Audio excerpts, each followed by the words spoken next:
Hi class, my name is Sydney Lemmings and I actually recently graduated this spring from Cal State Long Beach. I earned my bachelor's in English education and this is my first semester in the credential program. So I'm in the single subject credential for English. So what I do for fun, I mainly go to school and work. I do have two jobs, so I'm pretty occupied with that. But when I do have time, I love to hang out with friends and family. They're usually my go-to when I have time. So I love spending time with my mom. We like to go shopping and just hanging out. And I love having game nights with my friends. We try to do weekly game nights. We'll get together, play board games, card games, and that's always a good time. And sort of like a random hobby I picked up during the pandemic was scrapbooking. I had a lot of time on my hands, so I just started making scrapbooks, and it's something that I've kind of just continued to do. It's really fun when I do have the time. So those are a few of my hobbies, if you will.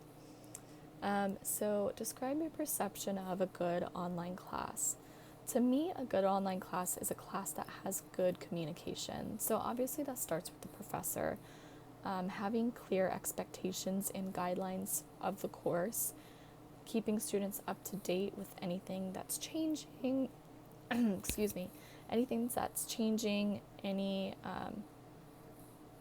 like big upcoming thing, all that stuff. So just having an open form of communication and being able to talk to students when they need is important.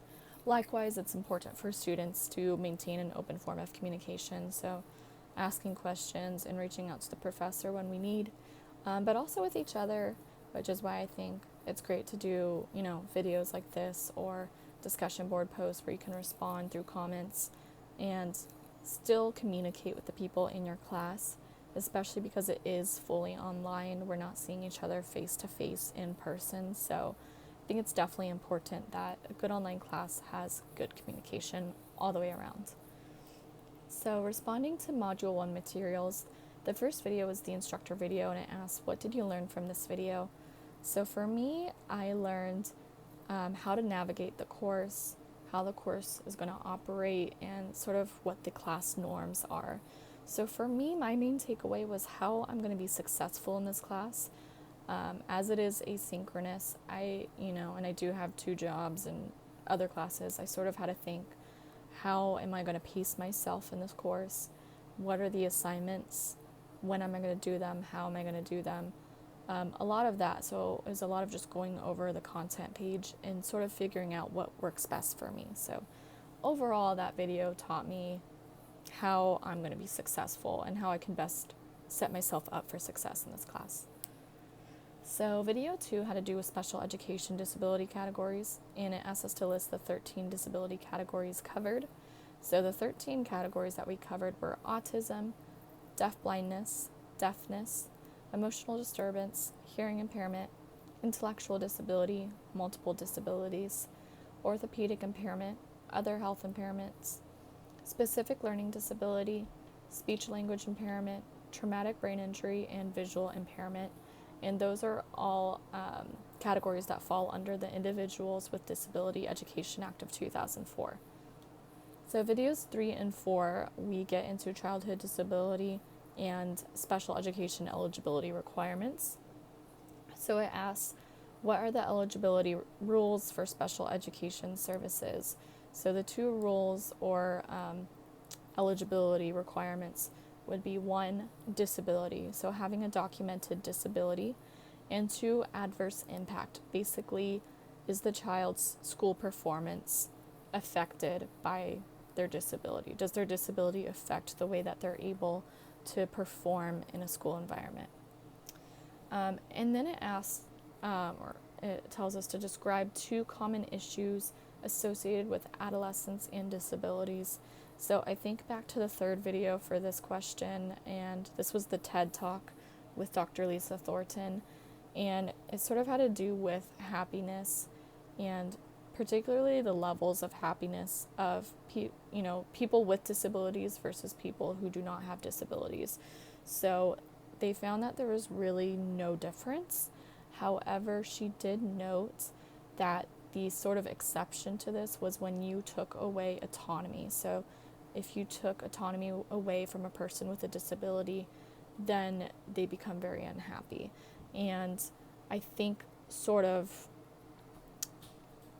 an issue, I guess, if you could say that, is autonomy is a big one. So I think a lot of times people don't, for whatever reason, don't view them as people, or they view them as someone who can't fully take care of themselves or make their own decisions.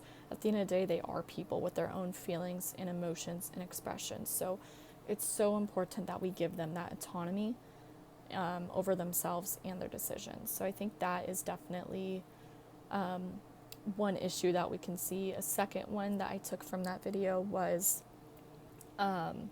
balancing hope and reality.